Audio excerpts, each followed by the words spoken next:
This painting is cursed. Why do you always talk about curses whenever we go out in public? We go to an art gallery, that painting's cursed. We go to the cinema, that painting's cursed. We get kicked out and we go to the cinema lobby, that painting's cursed. I keep telling you that's a concession stand. And then we go to a cafe, that painting's cursed. That's your cappuccino. I keep telling you not everything is a goddamn painting. And then we go out on the street, you see a nice elderly lady, and you say, that painting's cursed. And she slaps you and calls you the devil. Give it a rest, will ya? The Well stars Lauren Lavera of Terrifier 2 fame as Lisa, a painting restorer that learned everything from her expert father, who taught her everything she knows, but not everything that he knows. But she knows enough to go to a small Italian village to restore an old painting to its former glory. Something that is very, very ancient, nearly 500 years old, and she must figure out, why must this painting be restored so quickly? Usually it takes quite a while.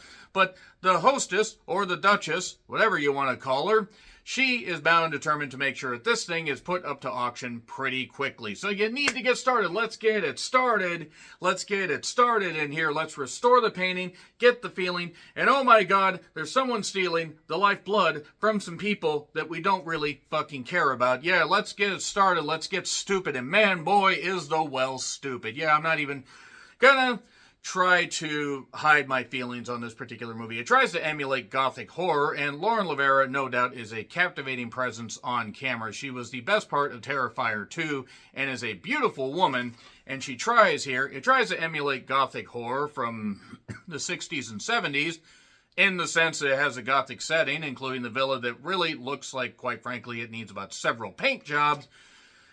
And yeah, it's an Italian setting, and then we just get a few little bits of information, even though it's pretty obvious where this film's going from the very beginning. And I paid a few bucks on Amazon to watch this, so I'm going to critique it. I'm going to critique it pretty goddamn harshly, because I wanted this to be good. I didn't think it would be that bad, and while this may not be close to the worst movie that I've seen this year, it's also one of the fucking laziest. It also doesn't know what the fuck it wants to be. It's tonally inconsistent.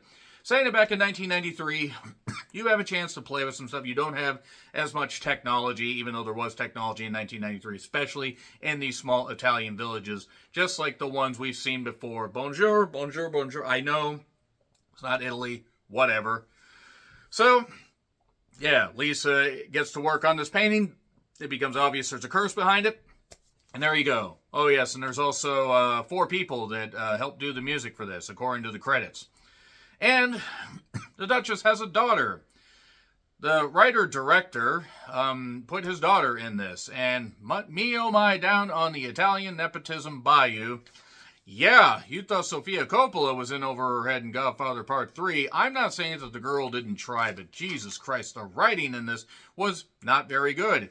Another one of the writers also helped produce this. Look, it no doubt had a small crew, and people certainly tried. I just don't know what they were trying to do. Either be a gothic horror with a little bit of blood, or just be straight up hostile stuff like they tried to have at some points in this particular movie. Besides Lauren Lavera, look, Claudia Guarini is no doubt an attractive woman as well, and she tries here. And I'm not saying that the daughter of the writer-director did not try, but she was in over her head. Like, no, this line reading was terrible. There were a couple stumbles, like, hey, I stumbled over this. Keep rolling. Really? Good old riff tracks. Yeah, it becomes obvious where it's going. And also, we bop back and forth between painting restoring, and people being trapped in a dungeon. And yes, enough of this would make sense, but the problem is it also doesn't have enough material to justify its 91-minute runtime. It has maybe enough material for 60. There are points in this movie, including near the end of the third act, aka the end of the movie, where Lisa is walking down some stairs or hiding or doing some stuff, and I'm like, we could have cut this by a couple minutes. There are points where I'm like, okay, yeah, I guess that was an attempt at being artsy. There was a spinning camera part at one point where Julia was walking around Lisa offering exposition. And the thing is, there's no character development at all. Like, Lisa's character is totally inconsistent. You don't care about any of the people that are being held in this dungeon because you had no reason to care about them to begin with. You have some shambling, beefy type oaf that is handling the stuff in this well. Oh, in a movie called The Well, surely you jest. And yeah, it wasn't good. It was not good at all. You can rent it if you want. Maybe you'll feel different, but based on the reviews I'm seeing now, a lot of people pretty much don't like this. And I'm disappointed because I thought it had an interesting premise, but no. Then it ends up just basically shifting right there at the end where I think they were teasing a possible sequel. You have got to be fucking kidding me. The Well 2. Lisa's Insanity Boogaloo. But anyway, I'm going to get into spoilers. It's not good at all. 3, 2, 1, spoilers. So, yeah. We see these various people. We see Madison, Tracy, and Tony. Tony's their Italian guide. They're in the village of Sambushi, but you can tell her yet. They broke out the fog machine within the first little bit. It was like Are You Afraid of the Dark, just not as well shot. And the cheesecloth filming during the daytime was a choice. They had to rush into the house, though, because I don't think they had much money to shoot in various locations. And yeah, Marcus is a guy that has slicked hair and provides exposition, is clearly in on the whole goddamn thing. The villa could use some painting. Once again, Claudia, who plays Malvizzi, and also Emma later on, is quite attractive. I do want to say Lauren is very attractive as well. I'm going to be interested to see how Terrifier 3 goes. If it's anything like Terrifier 2, god damn it.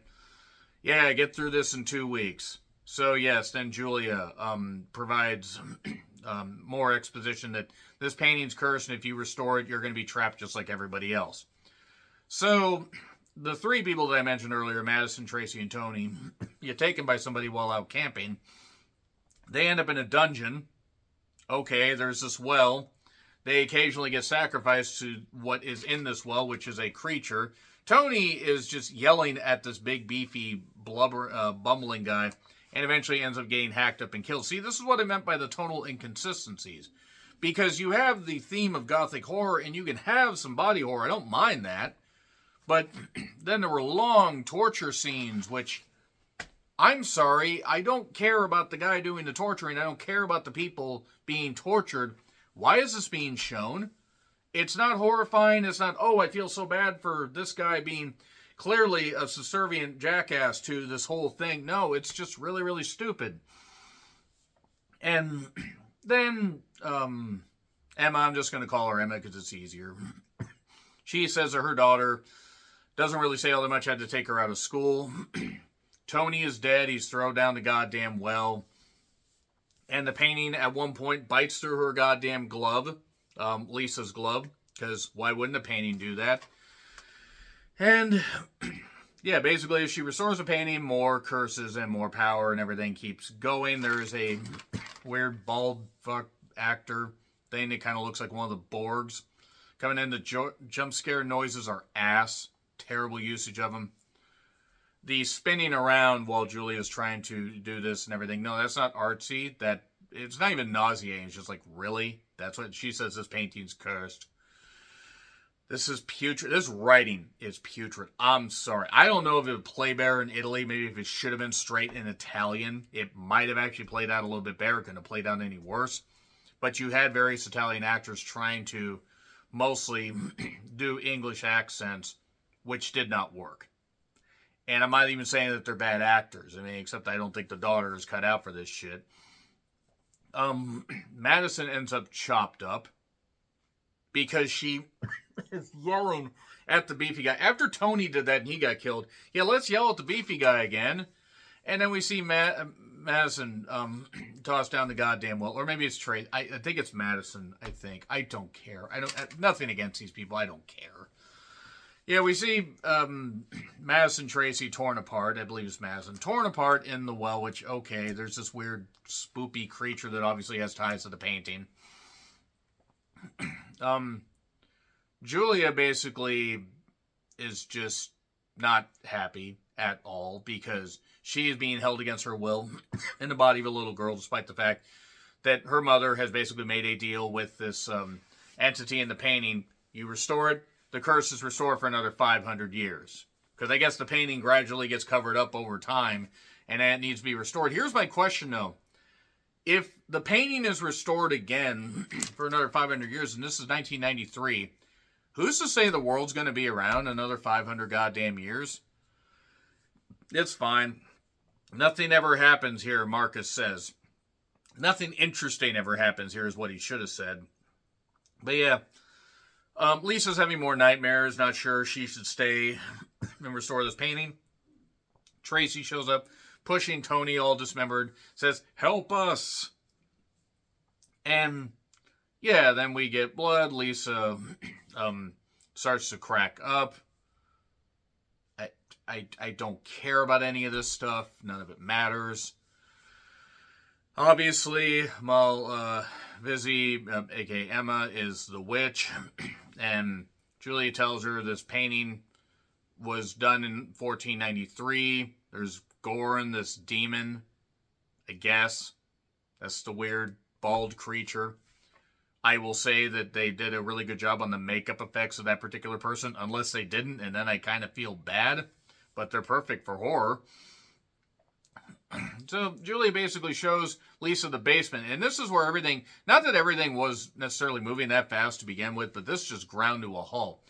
Because Julia goes back up to do whatever. Lisa does this long walking scene where she grabs this like mace, this +1 mace, shout out Futurama, and eventually ends up helping Tracy just before she's sent down the goddamn well.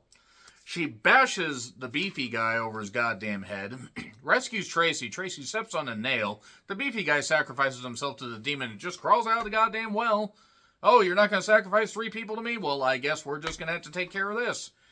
And then Lisa ends up escaping, and then Marcus shoots Tracy with a crossbow. Because Marcus is in on this damn stuff, because why not? And then he forces her to go back in the room. Then you see Emma, you see the daughter, you see the weird creature, and you also see the bald creature. There was some weird old guy that looked like he was around when Mussolini was first born.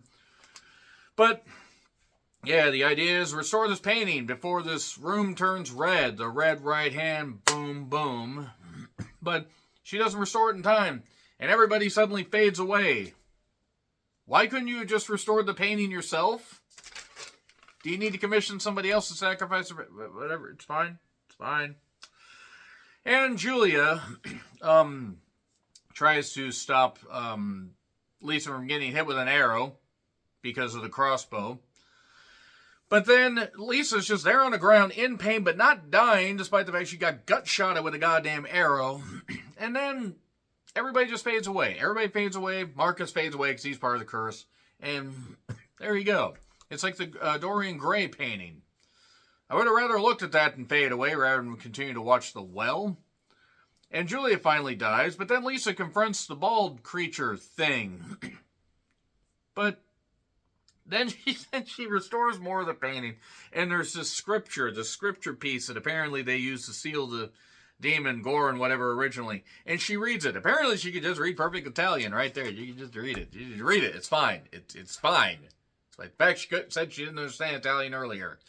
Reads it and then seals the demon, I guess. But then we flash forward 30 years later, so we're in 2023. Hard to believe that was a year ago. Felt like a lifetime ago. And Lisa is still there at the villa and now has a lab set up. And they're taking blood from this demon for something. Fuck it. God damn it. Tonally inconsistent, ridiculous, no redeeming characters at all. I don't get it. I'm sorry. Nepotism, bad body horror, just bad character development. It wasn't good. It was endlessly padded while simultaneously being rushed. That third act felt so goddamn rushed, and it wasn't even gothic. Agree, disagree, what I said, like, share, subscribe, Twitter handle in the description. I'm John Worthland. I'll see you soon.